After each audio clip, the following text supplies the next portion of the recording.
โอ้นี่นะคะนี่คือบ้านคำรอดมา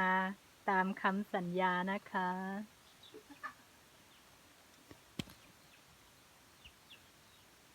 เอ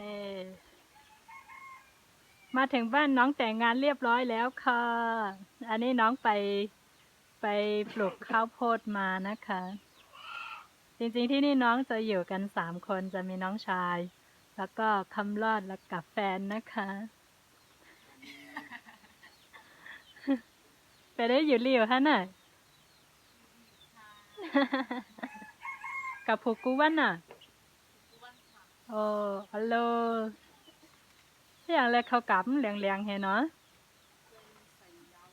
โอ้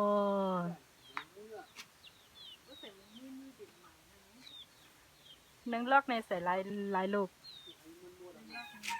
นึ่งลอก1 เม็ดโอ้พี่น้องไทยเข้าใจถึงหวานน่ะน้องบอกว่าคิดถึงเช่นกันนะคะ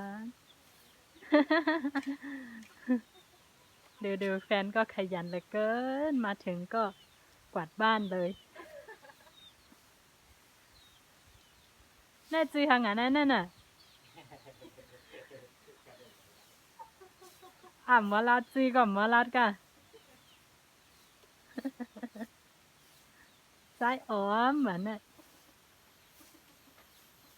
เป็นไต้ก่อโฮมจัดปานคำหลอด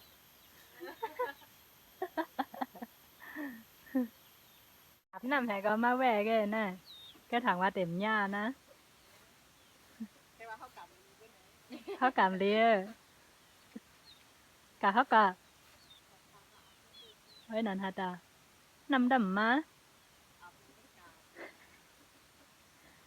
ใจน้ำหวานนายหวานไรกวานอ่ะโอเคนี่ก็จะเป็นบ้านน้องนะคะน่ารักมากหวานอ่ะ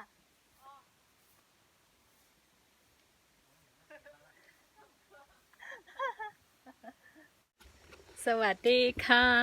ไปอีกแล้วนะคะวันนี้จะพาทุกท่านไปอาบน้ำอีกที่หนึ่งอีกวันหนึ่งน้ำไม่มานะคะ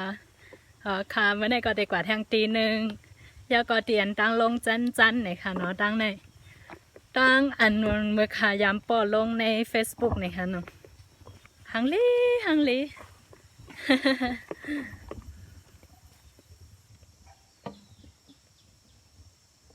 อะไรมา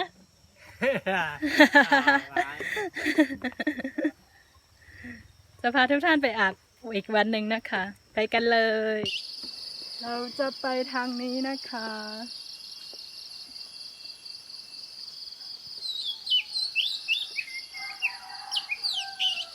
ทำอะไรเอานั่นทำมา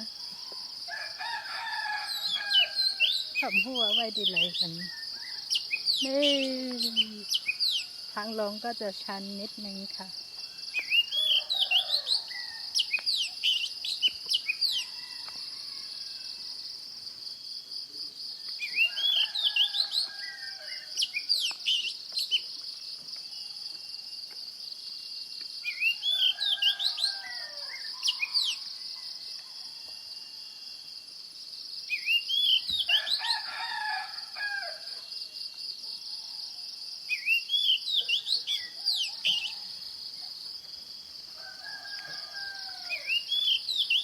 สั่นคันสั้นกันเยอะ